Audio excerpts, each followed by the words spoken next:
السلام علیکم ناظرین، میں ہوں آپ کا ہوسٹ جعفر عباس جعفری۔ ناظرین، آج میں آپ کو بتاؤں گا کہ پاکستانی اداروں پر بڑھتے سائبر حملے، ہیکرز آپ کا ڈیٹا کیسے استعمال کرتے ہیں اور آپ اس سے کیسے متاثر ہو سکتے ہیں۔ پاکستان میں سرکاری شعبوں میں کام کرنے والے نیشنل بینک کا مالیاتی نظام گزشتہ دنوں سائبر حملے کی زد میں آیا۔ اسٹیٹ بینک آف پاکستان نے سائبر حملے کی تصدیق کرتے ہوئے آگاہ کیا کہ اس معاملے کی تحقیقات کی جا رہی ہیں۔ نیشنل بینک نے اپنے ایک بیان میں کہا کہ اس کا مالیاتی خدمات کا شعبہ سائبر حملے کی وجہ سے بند ہے، جس کی وجہ سے اے ٹی ایم اور تنخواہوں اور پنشن کے ادائیگیوں کا شعبہ متاثر ہوا۔ بینک کے مطابق اس کے مالیاتی ڈیٹا اور اس میں حملے میں محفوظ رہا، تاہم بینک کو متاثرہ خدمات کے شعبے کو بحال کرنے میں کچھ وقت لگا۔ پاکستان میں نیشنل بینک سے پہلے کراچی کو بجلی فراہم کرنے والے ادارے کے الیکٹرک کا نظام بھی سائبر حملے کی زد میں آ چکا ہے، اور اسی طرح وفاقی محاصل اکٹھے کرنے والے ادارے فیڈرل بورڈ آف ریونیو کا سسٹم بھی سائبر حملے کا سامنا کر چکا ہے۔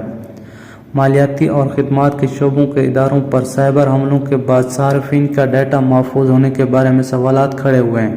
سائبر سیکیورٹی کے شعبے سے منسلک افراد کے مطابق پاکستان میں سائبر حملوں کے خلاف جامع سیکیورٹی کا نظام کمزور ہے۔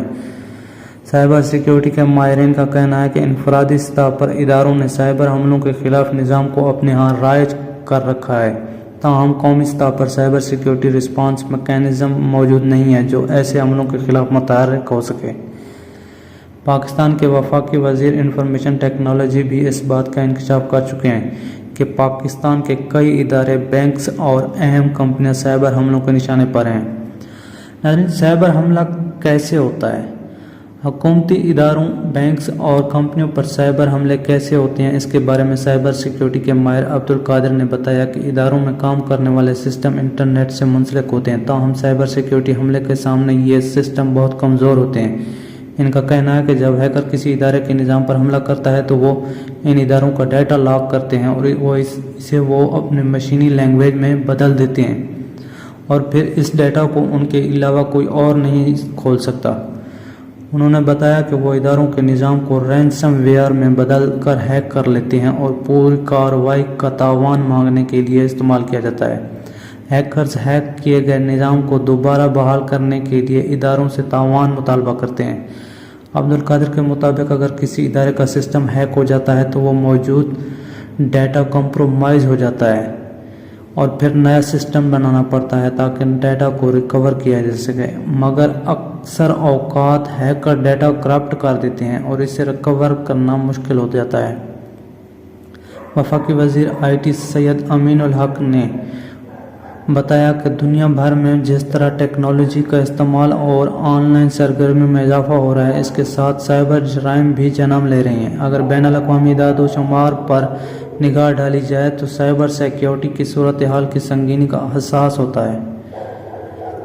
دنیا بھر میں یومیہ لاکھوں سائبر حملے ہوتے ہیں، جن میں صرف رینسم ویئر کے ذریعے یومیہ 5,50,000 سے زیادہ حملے ہوتے ہیں، جبکہ گزشتہ سال دنیا بھر میں ان سائبر حملوں کی وجہ سے $20 ارب کا نقصان ہوا۔ سید امین الحق کے مطابق پاکستان میں یومیہ سینکڑوں چھوٹے بڑے سائبر حملے ہوتے ہیں جنہیں ہمارے ماہرین ناکام بناتے ہیں، لیکن ہمیں وقت کے ساتھ ساتھ ان ماہرین کی تعداد میں اضافہ کرنا ہوگا۔